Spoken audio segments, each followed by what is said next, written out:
a una célula T.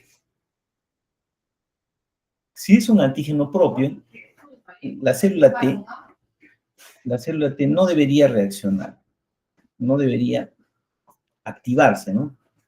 Pero en algunos casos sucede que puede ser que esta célula T se active frente a un antígeno extraño, ¿no? Pero en este caso, estamos viendo de que surge que esta célula T está desconociendo este antígeno propio, este antígeno natural, un antígeno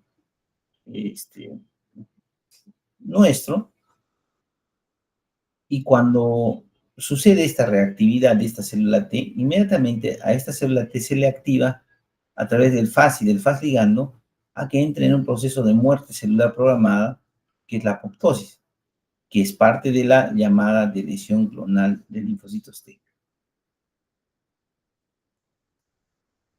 En cambio, la anergia clonal significa que si esta célula autorreactiva reacciona frente a un antígeno propio, la célula se va a inhibir, es decir, no se va a activar, como es la respuesta normal que ocurre frente a un antígeno extraño. Sí, efectivamente ahí la célula T se tiene que activar. Pero en este caso, como es un antígeno propio, la célula T va a entrar en anergia, es decir, se va a inhibir, se va a inactivar prácticamente. No se va a eliminar como en el caso de la lesión, que es la eliminación o apoptosis. En este caso solamente queda inhibida. Cuando se pierde este control, esta tolerancia inmunológica, entonces aparece lo que es la autoinmunidad. ¿Y qué cosa es la autoinmunidad? En pocas palabras, es el resultado de la ruptura de los mecanismos de autotolerancia. Ese es el concepto de autoinmunidad. ¿Qué se requiere para la autoinmunidad? Como estamos viendo, la presencia de un clon específico de linfocitos T autorreactivos. Y segundo, la activación de estos linfocitos, que lo van a hacer algunos factores ambientales, como las infecciones o también la predisposición genética. Una de esas enfermedades muy importantes, por ejemplo, es la diabetes mellitus, en la cual, por ejemplo, nosotros estamos viendo un islote de Langerhans, donde está compuesto por células beta y células alfa. Las células alfa producen glucagón, las células beta producen insulina. Y las delta producen somatostatina, ¿no? En este caso, la que nos interesa en los tipos de diabetes es la diabetes tipo 1 o insulino dependiente. En la diabetes tipo 1, un minutito.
Bien, miren, en la diabetes, la predisposición genética que ya habíamos aprendido en genética, que son genes ligados al locus HLA, generan una respuesta inmune hacia las células beta, aquellas que son normales o incluso algunas que están alteradas.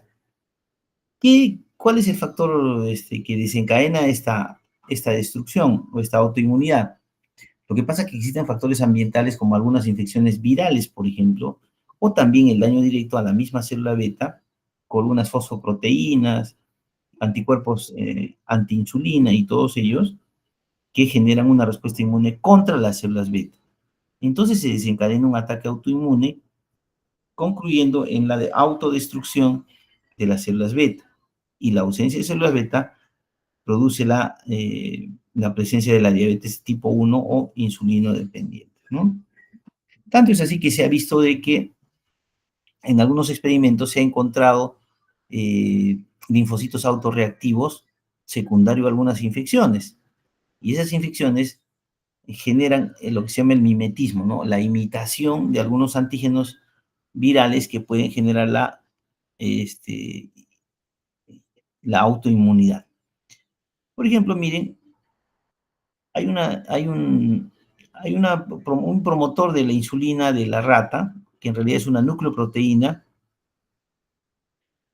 que es el virus de la coriomeningitis linfocítica, ¿ya? Esta nucleoproteína se eh, inyecta, digamos, a estas ratitas y se generan ratones transgénicos que van a expresar estas nucleoproteínas. ¿Listo? Las células T específicas de las nucleoproteínas se van a activar cuando haya una infección por el virus de la coriomeningitis linfocítica.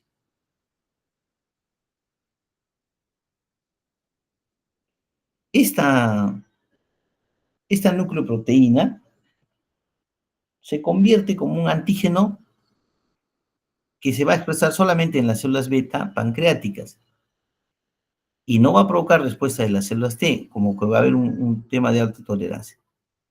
Pero cuando se enciende la infección, cuando ya hay la infección por el virus de la coriomeningitis linfocítica, digamos, los anticuerpos no solamente van a estar dirigidos contra el virus, sino que van a ser dirigidos contra las nucleoproteínas de las células beta. Las células TSD8 son activadas, infiltran los islotes y empiezan a destruir las células beta que tienen nucleoproteínas positivas, generando finalmente la diabetes. Miren, en algunos tejidos humanos, como la diabetes tipo 1, se va a generar gran infiltrado linfocitario secundario ya a un estado de insulitis que termina con la destrucción de la célula beta.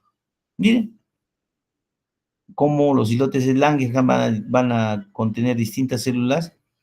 Las azules que ustedes ven acá son las que producen las células alfa o que producen glucagón.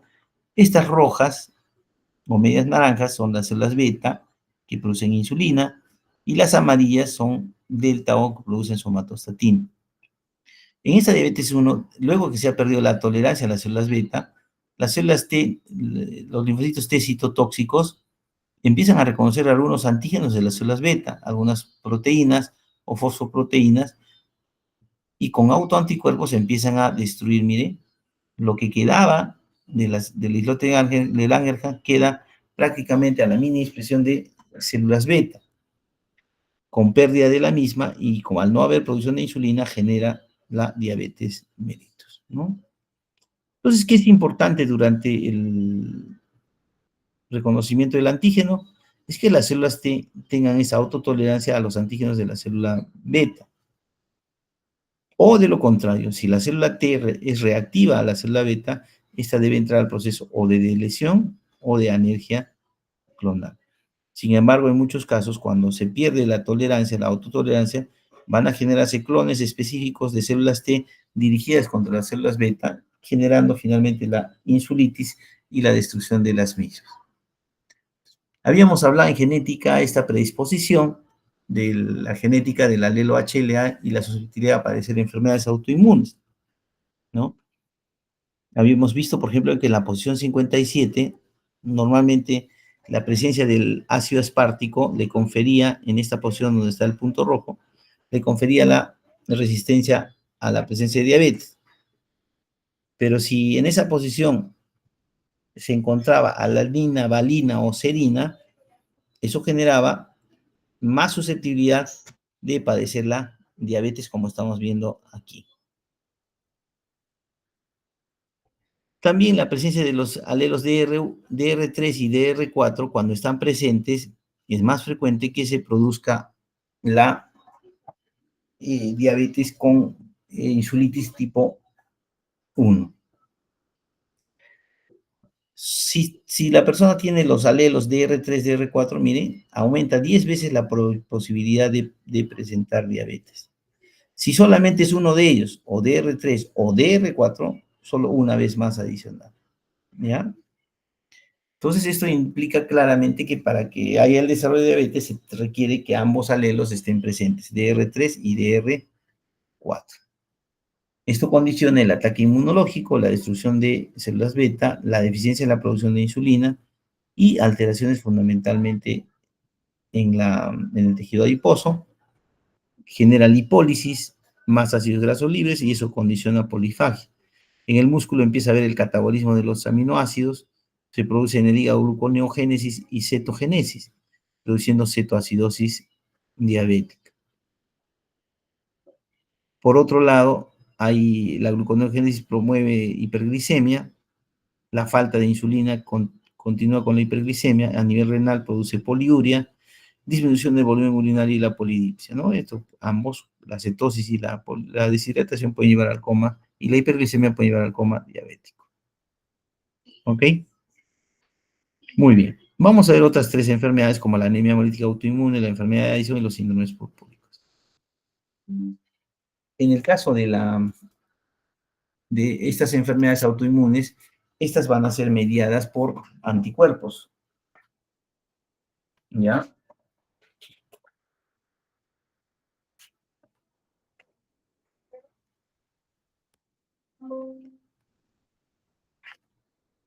¿Listo? Y en ellos ya se ha identificado qué autoantígeno es el que va a reaccionar y va a generar la enfermedad. Por ejemplo, en la anemia hemolítica autoinmune, los antígenos eritrocitarios como el factor RH son los que, con los cuales va a reaccionar el linfocito T, generando hemólisis y anemia. En la púrpura trombocitopénica autoinmune, una integrina plaquetaria, la CD41A de la plaqueta, es el objetivo o autoantígeno a los cuales va a reaccionar un anticuerpo o un autoanticuerpo produciendo la destrucción de las plaquetas, causando trombocitopenia. El síndrome de Goodpasture también es una enfermedad, es una glomerulonefritis, donde el blanco de la linfocito T es el colágeno 4 de la membrana basal.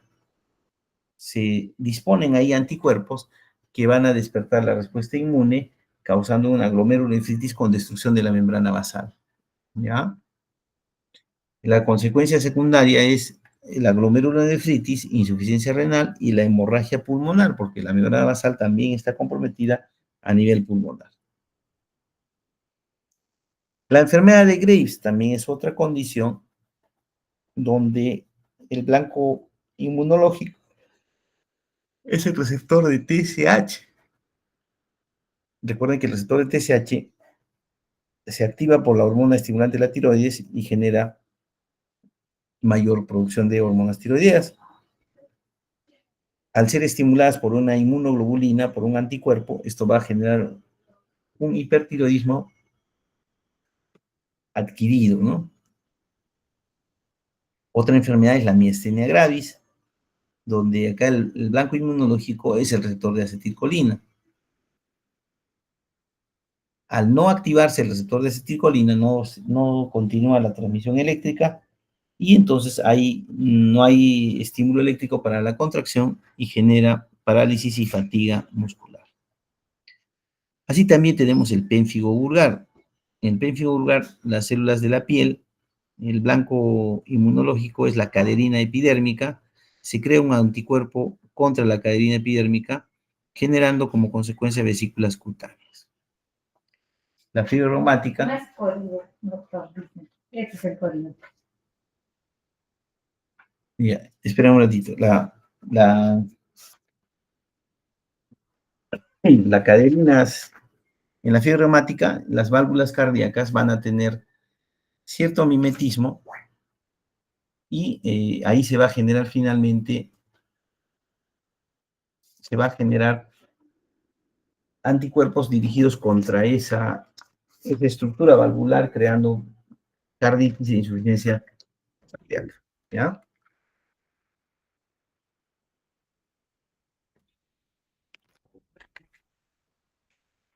En el caso de la anemia hemolítica autoinmune es muy importante conocer por qué razones es que se origina una destrucción de los glóbulos rojos. ¿Ya? Aquí lo que pasa es que tenemos un antígeno al cual va a reaccionar y se va a producir anticuerpos, que en realidad es el factor RH, o el antígeno de superficie. ¿Ya? Ese antígeno de superficie normalmente va a ser blanco inmunológico para un anticuerpo contra ese factor RH. Y una vez detectado, se va, como estamos viendo acá en la figura, se va a adherir el complemento, se va a activar el complemento, y eso va a generar la destrucción del glóbulo rojo, causando una hemólisis secundaria. ¿Listo?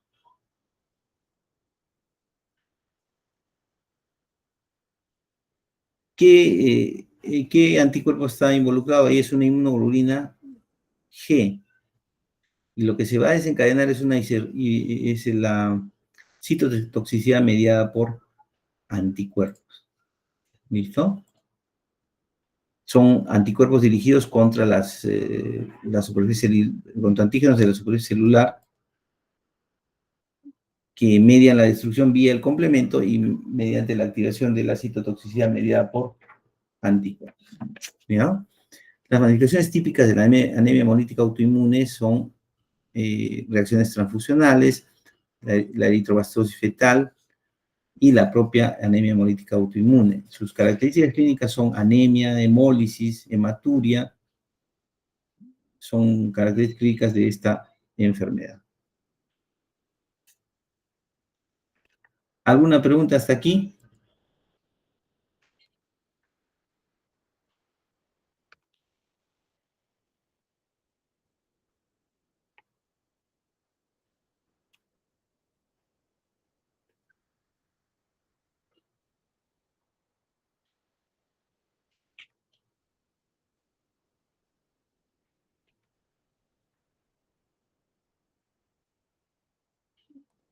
¿Me están copiando? ¿Se escucha el audio? Sí, doctor. Gracias, Claudia. Otra enfermedad o como estamos viendo acá, miren, el factor RH, miren, va a ser identificado y seleccionado con ese anticuerpo con el cual reacciona ese antígeno, ¿no? Y eso genera finalmente la activación del complemento, como estamos viendo acá, y la destrucción del glóbulo rojo. Otra enfermedad que tiene este mecanismo inmunopatológico es la enfermedad de Addison. Y en realidad debería llamarse adrenalitis autoinmune, ¿no? Ese sería su verdadero nombre. Pero también se conoce como enfermedad de Addison. En la enfermedad de Addison también va a haber una destrucción, así como en la diabetes, la destrucción de las células beta, acá en este caso se va a destruir la glándula suprarrenal.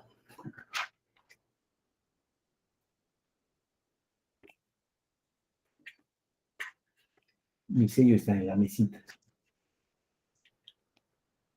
Eso va a generar la destrucción de las células del glándula suprarrenal. Sobre todo aquellas que contienen el blanco inmunológico, que en este caso es la propia enzima, la 21-alfa hidroxilasa. Recuerden que la enzima es una proteína, ¿no? Entonces, el anticuerpo que se crea en la enfermedad de Addison es un anticuerpo contra la enzima 21-alfa hidroxilasa, ¿no? Y esto va a generar igual, de la misma manera, ¿no? Un desconocimiento de lo propio. Esta es una proteína enzimática normal, fisiológica, pero va a ser blanco inmunológico para la destrucción de las células de la glándula suprarrenal. Luego que se ha perdido, ¿no? La autoinmunidad y la autotolerancia. Igual, la 21-alfa-hidroxilasa es el blanco inmunológico, se pegan los anticuerpos, después se activa el complemento y empieza la destrucción. En la púrpura trombocitopénica trombótica, la triada clínica es trombocitopenia, esquistocitosis o glóbulos rojos deformados y aumento de la deshidrogenasa láctica. Y se complementa con la pentada de Cis, en la cual se evidencia trombocitopenia, anemia hemolítica microangiopática, fiebre, anormalidades neurológicas y falla renal. ¿Ya? En el caso de que la falla renal sea predominante, puede considerarse como el síndrome urémico hemolítico. ¿Qué pasa en la púrpura trombocitopénica trombótica? Normalmente en sujetos tenemos el factor de von Willebrand, ¿ya? Y usualmente el factor de von Willebrand debe ser seccionado en varios multímeros a través de la proteína Adams 13. ¿Listo? Entonces, esta proteína Adams 13 es la que le va a dar, digamos, estabilidad para evitar que se peguen entre plaquetas o se agreguen las plaquetas, ¿no? En la púrpura trombocitopénica trombótica, miren, esta proteína Adams 13 es, digamos, sufre una mutación y una desconfiguración, por lo cual no puede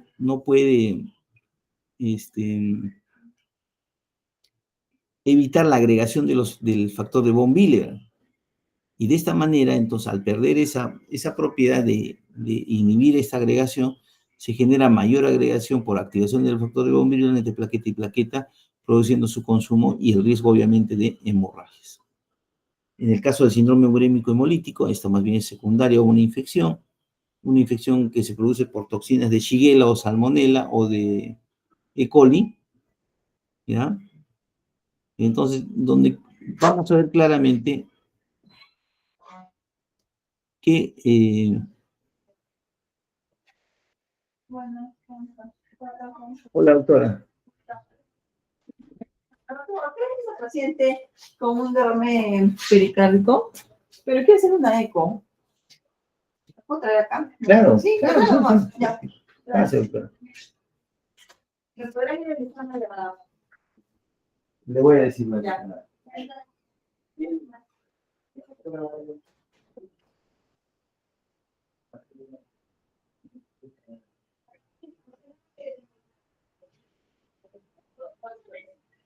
No,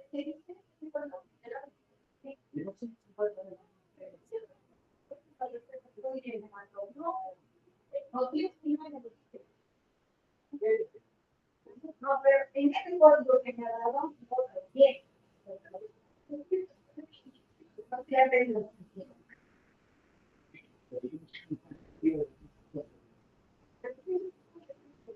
O el otro código, ¿qué salía?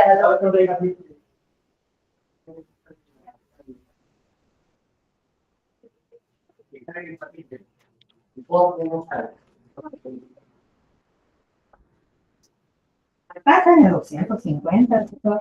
Bueno, voy. A ver, espera.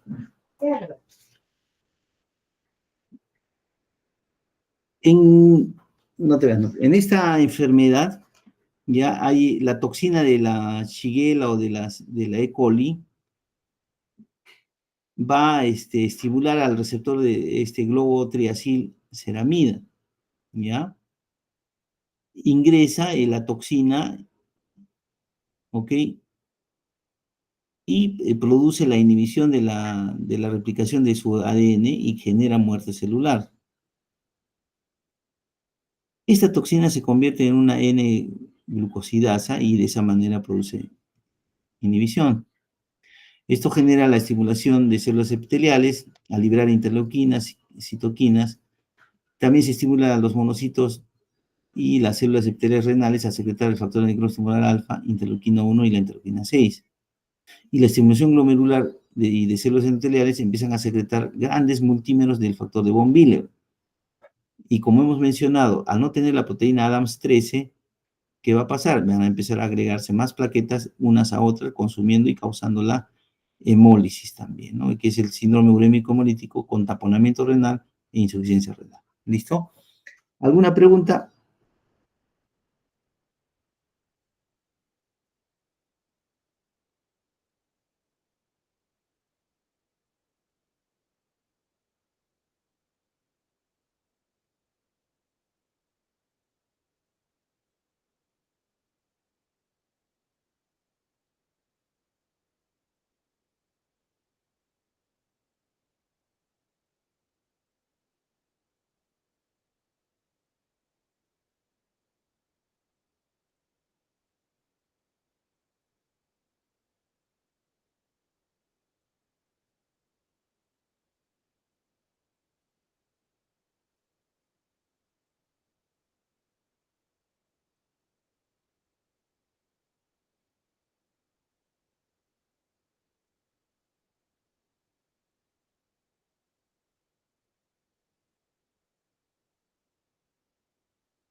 Hola.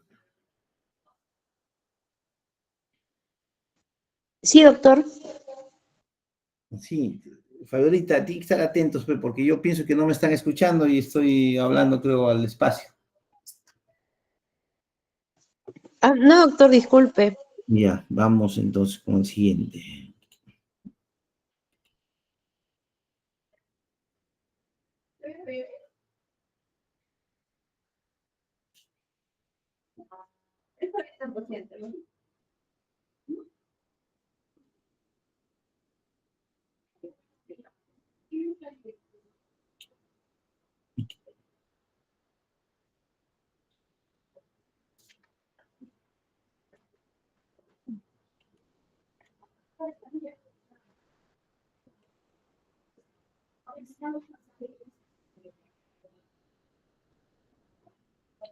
Listo, se ve la presentación?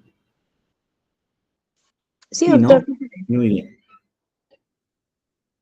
Toca ahora enfermedad por mimetismo molecular, ¿ya? Son enfermedades cuya su mecanismo inmunopatológico tiene que ver fundamentalmente con imitación, mimetismo, similitud de algunos antígenos de algunas infecciones frente a algunos antígenos que normalmente son proteínas o son moléculas nuestras, ¿ya?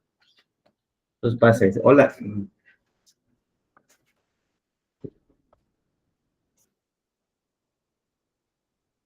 Una de esas es la fiebre reumática, es una enfermedad inflamatoria aguda, autolimitada con gran tendencia a la recidiva y se caracteriza porque afecta corazón, membrana sinovial y sistema nervioso central, piel y tejidos conectivos. Fíjense ustedes la amplia variedad de blancos inmunológicos que puede haber. Pero la manifestación clínica más frecuente es la artritis y la más grave la carditis. La etiología es una infección por estreptococo beta hemolítico del grupo A. La pared del estreptococo tiene sus propios antígenos de pared, ¿ya? Por ejemplo, la capa más externa tiene ácido hialurónico, la capa externa tiene las famosas fimbrias, la capa media tiene carbohidrato, la capa interna posee mucopéptidos y la capa más interna es la membrana protoplasmática que contiene lipoproteínas. Pero la capa externa, por ejemplo, donde se proyectan las fimbrias del estreptococo, ¿ya? Ahí vamos a tener la proteína M, que es tipo específica de más de 100 serotipos del estreptococo. Esta proteína M, esta cabecita, determina la virulencia del estreptococo. También tiene actividad antifagocítica y también inhibe la migración leucocitaria. Pero solo en la capa externa, fíjense ustedes, se puede confundir este antígeno propio del estreptococo, que es el que le da virulencia e inhibe la actividad del sistema inmune, ¿no? Cuando se habla de mimetismo, hablamos de reacciones cruzadas, digamos, de similitudes antigénicas que puede ocurrir entre determinados tejidos o entre determinadas proteínas o secuencias de aminoácidos. Por ejemplo, en este caso, la cápsula de ácido hialurónico del estreptococo beta hemolítico es casi similar al ácido hialurónico que está en las articulaciones. ¿Ok? La proteína M, que está en la capa externa, tiene similitud con los antígenos del miocardio. La capa de carbohidratos tiene que ver con el mimetismo o similitud con el tejido valvular. Y la membrana protoplasmática tiene que ver con el sarcolema y los núcleos del sistema nervioso central. O sea, fíjense ustedes cómo los antígenos del estreptococo puede hacernos atacar articulaciones, corazón y también cerebro. Por eso es que antiguamente la fiebre reumática era una enfermedad casi sistémica, ¿no? ¿Cómo es que sucede este mimetismo molecular que induce la fiebre reumática? Lo que pasa es que una vez establecido la infección por el estreptococo o el beta hemolítico del grupo A, estos van a invadir a las amígdalas y a la faringe. El primer contacto va a generar la presentación de estos antígenos a las células T y estas a su vez van a presentar a las células B. La célula B normalmente debe producir un anticuerpo contra el antígeno del estreptococo del grupo A. Este anticuerpo va a reconocer los antígenos del estreptococo. Y así definitivamente debe generar una respuesta humoral tratando de eliminar la infección solamente amigdaliana y faríngea. Lo que pasa que por mimetismo, siempre estos anticuerpos, por similitud de los antígenos a los cuales han sido sometidos, empiezan a atacar el miocardio, el tejido valvular, la membrana sinovial y algunos blancos terapéuticos neuronales, causando la llamada fiebre reumática. En este caso, por ejemplo, se trata de un niño con corea de Sydenham, un tipo de coreo, movimientos coreoatetóxicos, que se conoce como la corea de Sydenham, que se encuentra anticuerpos contra los antígenos neuronales de los núcleos caudados. El núcleo caudado es uno de los núcleos basales, ¿no? Y se genera, miren, autoanticuerpos con inmunofluorescencia positiva en el núcleo caudado, ¿no? O sea, es decir, están atacando nuestros propios anticuerpos, que deberían ser solamente para atacar al estreptococo, empiezan a atacar antígenos de las neuronas del núcleo caudado, ¿no? Los nódulos de fiebre reumática que están en la piel, así como el eritema marginado, son zonas de reacción antígeno-anticuerpo de estos anticuerpos que han sido creados contra el estreptococo, no contra nuestros propios tejidos. Pero lamentablemente, como se pierde la tolerancia, genera finalmente eh, la respuesta inmunológica como mimetismo molecular. Y la más clásica de estas, la más actual y la que nosotros conocemos y hemos visto que existen brotes, es el famoso síndrome de Guillain-Barré. Es clásico en el síndrome de Guillain-Barré de que esta surge como consecuencia de una infección, ya sea respiratoria o una infección gastrointestinal. Una vez que se ha generado la primera infección, se presenta el antígeno. Generalmente esa infección bacteriana gastrointestinal es por Campylobacter jejuni. El Campylobacter es reconocido, es procesado, su antígeno es presentado a una célula T, la cual debe generar la respuesta de células T, las cuales deben estimular a la célula plasmática a producir anticuerpos contra el Campylobacter jejuni. O sea, son anticuerpos que se producen para eliminar el agente infeccioso. Lo que pasa es que por mimetismo molecular, y a la presencia de la actividad de los linfocitos T, estos van a generar que los anticuerpos empiecen a fijarse por mimetismo, por imitación, por confusión, ya si quieren llamarlo, hacia la vaina de Schwann, la vaina de mielina. ¿De quién? De los nervios motores fundamentalmente. Fundamentalmente en el Guillain-Barré son la mielina de las neuronas motoras. ¿Listo? Y empiezan justamente a empezar a activar el complemento, empieza a despertar la respuesta inflamatoria, generando un proceso de desmielinización. Un proceso de desmielinización de los nervios motores.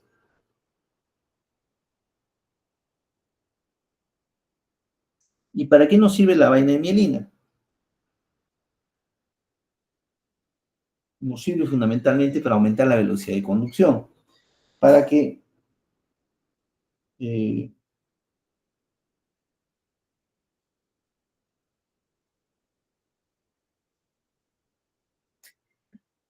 la conducción sea de tipo saltatoria, sobre todo en los motores, ¿no?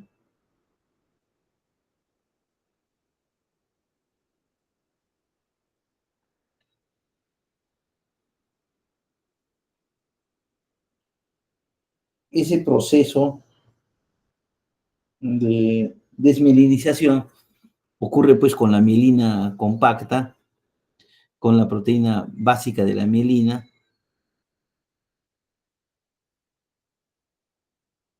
¿ok? Y eso puede estar desencadenado no solamente por el Campylobacter jejuni, infecciones virales como influenza, el Epstein-Barr, el VIH, el virus del Zika, ¿ya? Puede generar esta reacción cruzada contra la vaina de mielina, ¿ok? Muy bien.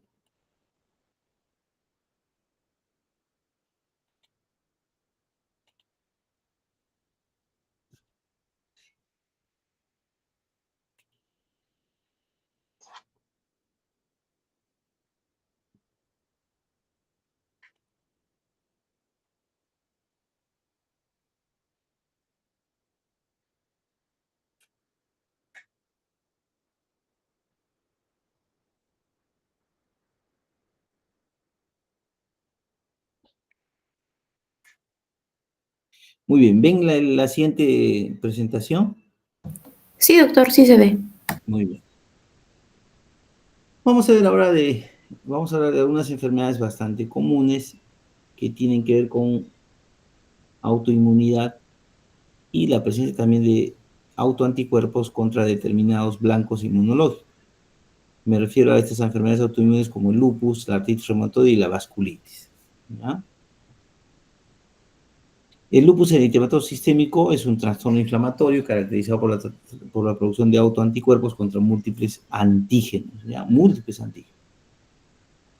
Hay factores hormonales, infecciosos, ambientales y genéticos que se suman para producir la enfermedad. No es solamente un solo factor que lo determina. Para cuestiones prácticas, la clínica presenta anorexia, adelgazamiento, síntomas musculoesqueléticos, anormalidades articulares, artromialgias, artritis no erosiva, artropatías crónicas, tenosinovitis. Se caracteriza por inflamaciones básicamente en la membrana sinovial y las articulaciones de manos. Y en la piel empieza a haber esta facies característica que es un eritema en alas de mariposa. ¿Por qué? Porque efectivamente va a haber un fenómeno de autoinmunidad a nivel de piel y que se ve aumentado por la sensibilidad a la luz solar. Pero dentro de lo que nos corresponde a la inmunopatología, los principales trastornos inmunopatológicos que van a haber en esta enfermedad es que, en primer lugar, vamos a encontrar anticuerpos anti el ADN de doble cadena. O sea, imagínense, un anticuerpo que se fija al ADN de las células epiteliales. Después vamos a tener un anticuerpo anti-Smith. Es una inmunoglobulina Smith específica también en el caso de lupus. También vamos a encontrar los llamados anticuerpos antifosfolipídico, que es una inmunoglobulina G o una inmunoglobulina M, ¿ya? Anticardiolipinas y anticoagulante lúpico. O sea, estas van a formar parte del síndrome antifosfolipídico. ¿Qué son los fosfolípidos? Son moléculas que conforman la membrana celular, ¿no? Y finalmente también se encuentra en esta enfermedad los anticuerpos antinucleares, o los llamados ANA. Pues fíjense ustedes que estos blancos son netamente celulares. El ADN, núcleo, fosfolípidos y el anti-Smith. En un estudio, por ejemplo, con inmunofluorescencia, anticuerpos marcados con inmunofluorescencia, se encuentra aquí los famosos anticuerpos antinucleares. Fíjense ustedes, estos anticuerpos, como tienen fluorescencia, van a resaltar los anticuerpos que están fijados en los núcleos de las células epiteliales de un paciente con lupus. En esta enfermedad se cree también de que hay un desencadenante que es una infección viral. Como primera respuesta a la infección viral, el linfocito T va a activar al linfocito B para tratar de eliminar al virus. Lo que pasa es que en este proceso va a haber un escape inmunológico de células B que crean un anticuerpo autorreactivo. Ese anticuerpo autorreactivo va a ser dirigido contra las nucleoproteínas del núcleo. O sea, las nucleoproteínas de las células normales que se están eliminando son atacadas y proceden a la destrucción celular.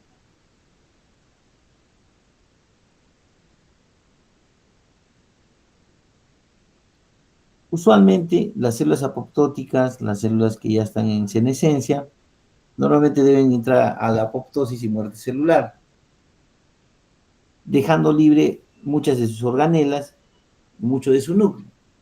Dentro de ellas, en el núcleo, sabemos que existen las nucleoproteínas, tenemos ADN, ¿no? Y esas partículas apoptóticas van a ser procesadas como algo extraño a través de la presentación que hace la célula B a la célula T, generando también complejos inmunes que van a ir hacia el riñón. En el riñón van a generar glomerulonefritis, van a generar la nefritis lúpica por activación del complemento de los neutrófilos y de los macrófagos. Es decir, por lo tanto, que las células apoptóticas, las células que están en proceso de muerte, empiezan a desencadenar múltiples antígenos como cadenas de ADN, proteínas de unión de ácidos nucleicos, los peroxisomas, ¿no? Y estas son reconocidas por las células dendríticas. Las células dendríticas reconocen estos complejos de histonas y nucleoproteínas y las procesan y las presentan a la célula T. La célula T, pensando que es algo extraño,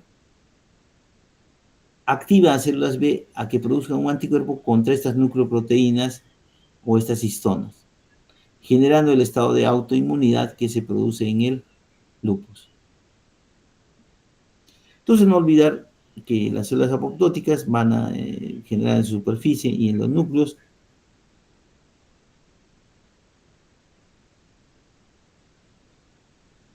estas moléculas que van a ser reconocidas por los macrófagos y van a presentar estos antígenos a las células T. Lo que pasa es que la célula T activa al clon de células B contra este ADN que normalmente es eliminado por la célula apoptótica, reaccionando, activando la respuesta inflamatoria y generando el lupus.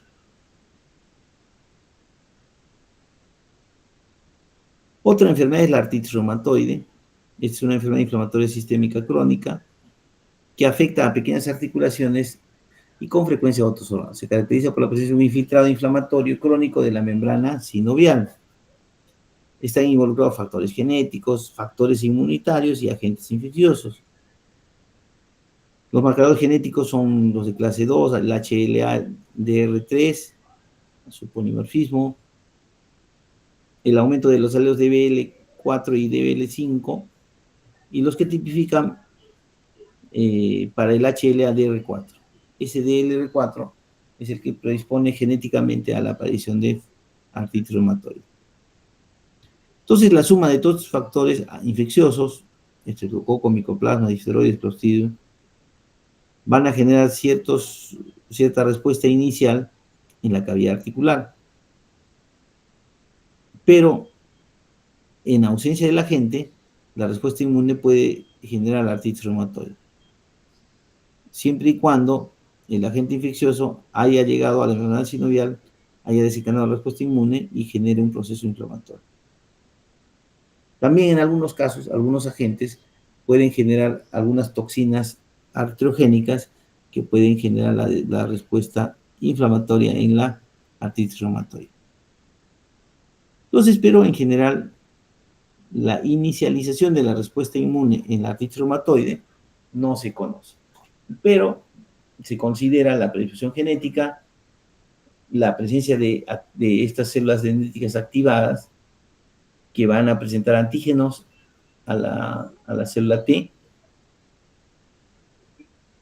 la cual activa la célula B, a que convierta células plasmáticas a que produzca inmunoglobulina M contra los antígenos de la membrana sinovial. Cuando este anticuerpo que reconoce la membrana sinovial es una IgM que sale a la circulación, está en la sangre, ahí es donde se considera como el famoso factor reumatoideo. ¿Qué cosa es el factor reumatoideo? Entonces, no es más que una inmunoglobulina producto de la pérdida de la autotolerancia a los antígenos de la membrana sinovial. Total, la inmunoglobulina producida se fija al antígeno y forma complejos inmunes. Pero ¿dónde va a formar complejos inmunes? No es más que a nivel de la membrana sinovial. Gracias a esta unión, los monocitos y los macrófagos se activan, aumenta la producción de interleuquina 1, factor neuroestimural, interleuquina 6, interleuquina 8 y los demás, ¿no? Se produce activación del complemento, se producen moléculas quimioatrayentes y entonces terminan con activar a fibroblastos, condrocitos y osteoclastos a que empiecen a producir enzimas que producen la destrucción del cartílago y de la membrana sinovial, ya que estas, por efecto inflamatorio, las fibroblastos van a generar colagenasas, metaloproteinasas, catepsina y colagenasas de diferente tipo, causando la destrucción del hueso y de la membrana sinovial. Por lo tanto, no es una inflamación específica la que desencadena, puede ser varias, ¿no? El daño, el agente no es específico, no es una sola causa, pero genera finalmente la activación de la célula T con una amplificación de respuesta. Esta célula T de memoria ya va a recibir la presentación de antígenos de macrófagos, células B, células dendríticas y de los sinoviocitos también activados. Esta célula T va a producir citoquinas, quimioquinas, activando a las células B que producen autoanticuerpos, los cuales van a activar al complemento, activan a más macrófagos, a los sinoviocitos, a que produzcan citoquinas y proteasas, metaloproteinasas, activan a los condrocitos y a los osteoclastos, produciendo fosfatos ácidos, hidrolasas ácidas, que terminan finalmente inflamando a la articulación, a la membrana sinovial, y causando la destrucción tisular.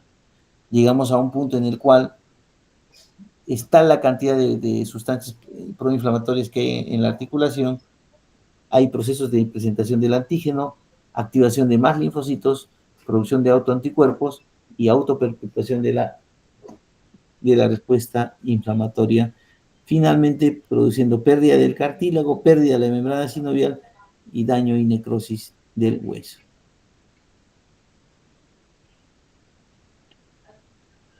Finalmente, la vasculitis se comprenden bajo esta denominación varios cuadros clínicos diferentes, que pueden comprometer desde solo una o hasta varios órganos, así como vasos de un tipo predominante o varios vasos distintos. La vasculitis se caracteriza por la presencia de inflamación en la pared fundamental de los vasos sanguíneos. Esto lleva a estenosis, estrechamientos, trombosis o ruptura de los mismos, lo que en definitiva provoca daño isquémico en los tejidos irrigados por esos vasos sanguíneos. ¿Listo?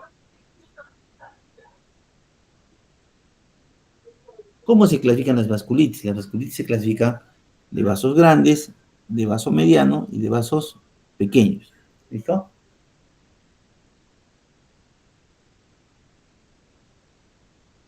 Los de vasos grandes tenemos solamente dos. La arteritis temporal o arteritis de células gigantes y la arteritis de Takayasu. ¿Listo?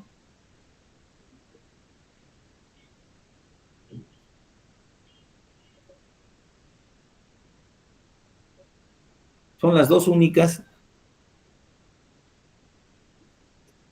vasculitis de vasos grandes. Después viene la vasculitis de vasos medianos.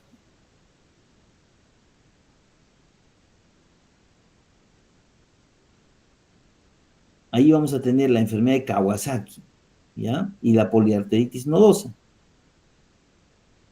Esos van a afectar vasos medianos.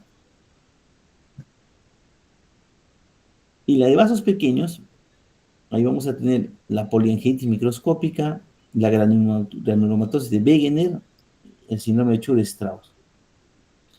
También vamos a tener la púrpura de Henoch-Schönlein, la crioglucemia esencial, la enfermedad mediada por anticuerpos contra la membrana basal antiglomerular, etcétera, y etcétera. De vasos grandes, arteritis de tetracayo azul, la arteritis de células gigantes. La de medianos vasos, tenemos la clásica panarteritis nodosa y la enfermedad de Kawasaki. La que es una combinación de medianos y pequeños vasos, está la vasculitis o las granulomatosas asociadas a ANCAs. ANCA es el anticuerpo anticitoplasma del neutrófilo, el síndrome de Chur-Strauss, la poliangitis microscópica. Y de vasos pequeños tenemos la púrpura de Henoch-Schönlein, la crioglobulinemia y la angioitis leucocitoclástica cutánea.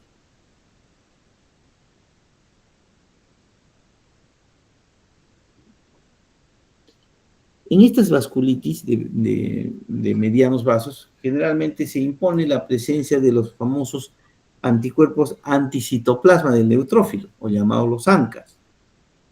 Dentro de los ANCAs se van a generar dos tipos de ANCAs, el ANCA-P y el ANCA-C. El ANCA-C es el anticuerpo anticitoplasma del neutrófilo citoplasmático, y el P es el perinuclear. Son dos variedades, ¿no? Que nos van a hacer distinción entre uno y otra vasculitis. Pero como ustedes ya están escuchando, estos anticuerpos son anticitoplasma de los neutrófilos.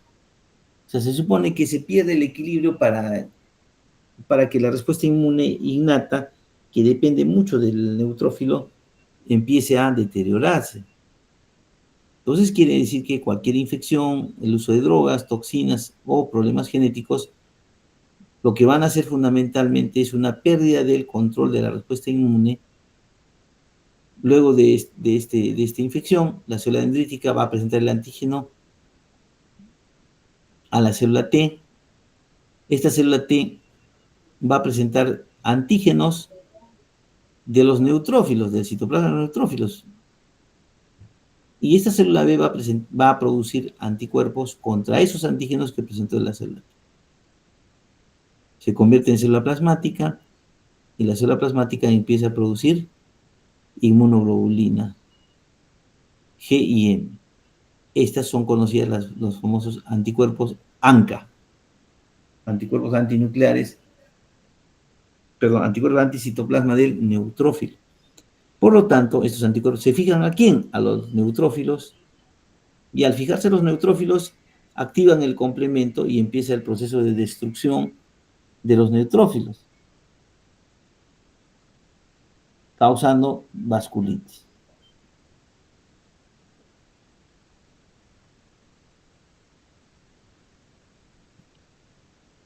La respuesta inmune en este caso puede ser por imitación, por mimetismo, ¿ya? No hay un adecuado, la sensibilización de los péptidos exógenos o endógenos, no se pierde esa discriminación. Fundamentalmente se debe a una pérdida de control y la regulación de las células B por estimulación de la célula T, las que van a producir anticuerpos anticitoplasma del neutrófilo o ANCA. Estos anticuerpos se van a fijar a los neutrófilos, van a activar el complemento y van a destruir ¿a quién? A los neutrófilos.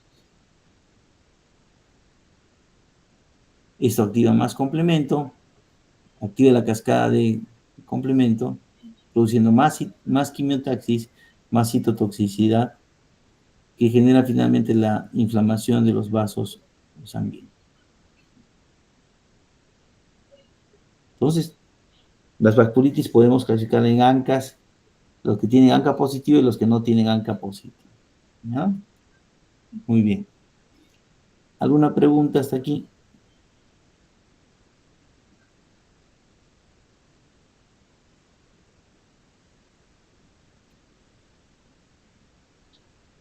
Muy bien, Fabiola.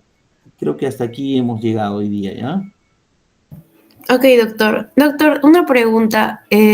¿Subió notas al sistema o todavía? Ah, sí, sí, ahorita los voy a subir, ¿ya? Me faltan calificar solo 10. Ya, doctor. ¿Ya? Gracias. Hoy día ya a la medianoche ya están las notas, ¿ya? Me llamas por teléfono. Ya, doctor. Listo, ok, gracias chicos. Gracias, doctor. Hasta luego. Ay, ya se fue.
Quedé, Claudia.